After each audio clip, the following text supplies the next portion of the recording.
Hi, and welcome to Prepping Essentials. Well, it's 8 o'clock, Sunday 24th November, and actually this morning, right now, it's not raining, which is a bit amazing. It is forecast for later though, so I'm not going to get too excited about that. A very quick trip down to the land this morning.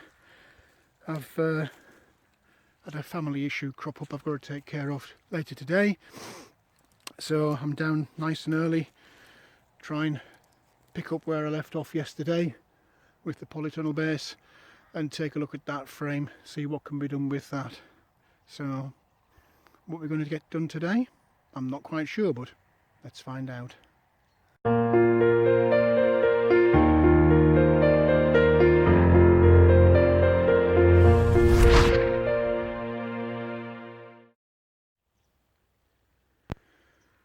I always enjoy my first arrival down on the land, even when there's been some disaster befallen me.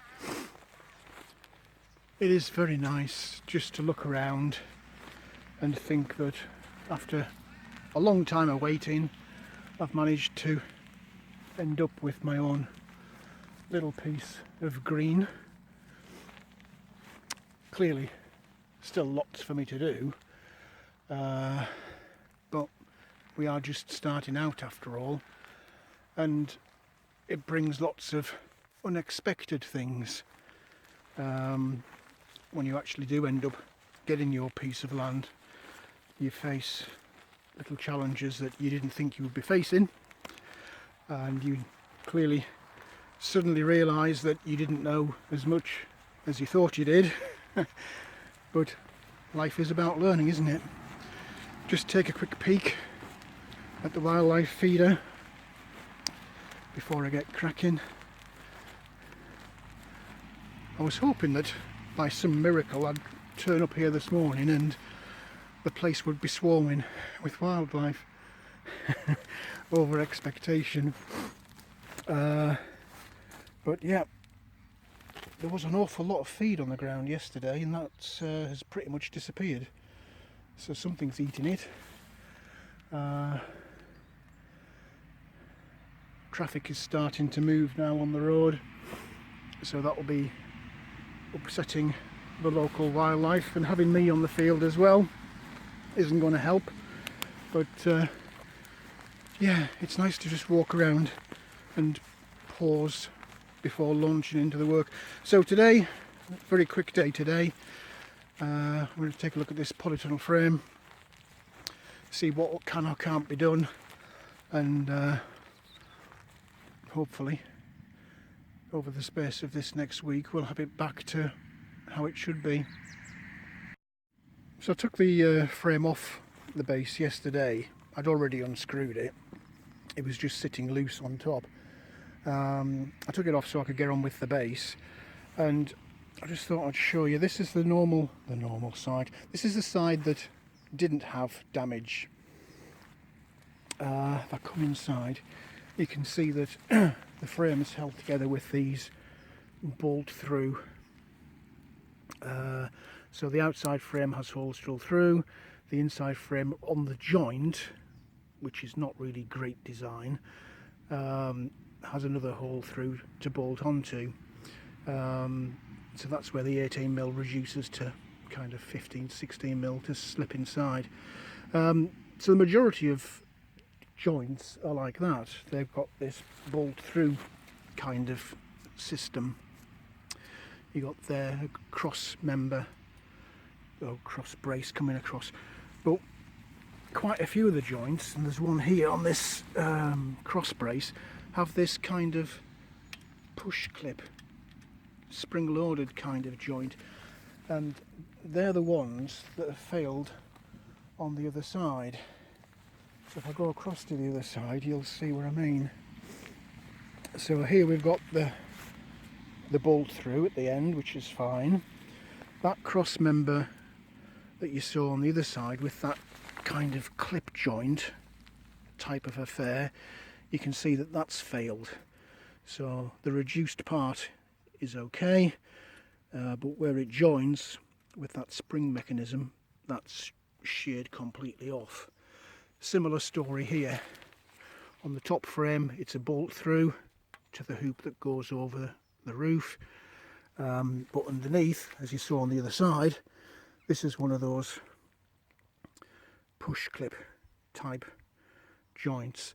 And the problem that I'm actually realising now, if I come round the other side, I had thought it would be a simple matter of sleeving over the joint, but if I just remove this, you'll soon see there's actually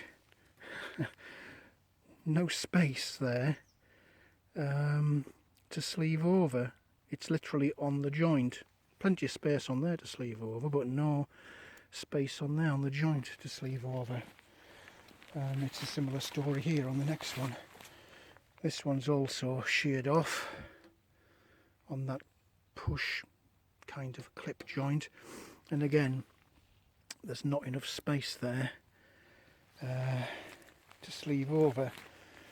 Next one along is actually still in place, but if I take this tape off, you can see it's deformed and it's almost popped out there. There's nothing really holding that on. And again at this end, on that cross brace, again this 18mm part has held up, but the other part where it reduces to 15 and has the little spring mechanism in, again that's sheared off. So they will sleeve, no problem, the two cross braces, but these three side supports, it's going to have to come off completely, dismantle it, to try and figure out how I can joint those, because clearly I've got no space here to play with. I'm going to have to unbolt this, sleeve the whole thing, then drill through, I guess.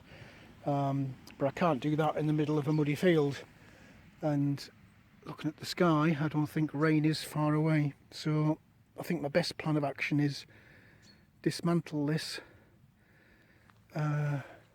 completely and take away the side strips and fabricate those at home where it's warm, dry and not wringing wet. So let's get on with it. Well, we're slowly getting there, dismantling the frame. It's actually taking longer to dismantle it than it did to put it up. But steady away, not much longer to go and it'll be down. Well, after a bit of messing about, it's down. Just piled them up into the various types of tube. Just going to get these bundled up now and moved back across to the camper van, and then we'll see where we are with repairing. Well, that's everything taken down, bundled up into the different lengths and ready to go back across to the camper van. It doesn't take long to go from complete polytunnel installed to devastation, wreckage and hopefully the start of recovery as we start again with the new base, and hopefully have a new polytunnel installed soon. Well, that's it for this video. Very short day on the land today. I have to take care of some family stuff, but hopefully during the course of the week we'll get back on track and we'll start to make a bit more progress with the polytunnel. If you like the video, please do click on the like button. Also feel free to hit the subscribe button if you haven't already done so. As always, welcome any comments, questions or suggestions you might have, and thank you to all of those who have commented on recent videos with your support and encouragement for my polytunnel disaster. Really do appreciate that. But for now, thanks for watching and I look forward to seeing you in the next video.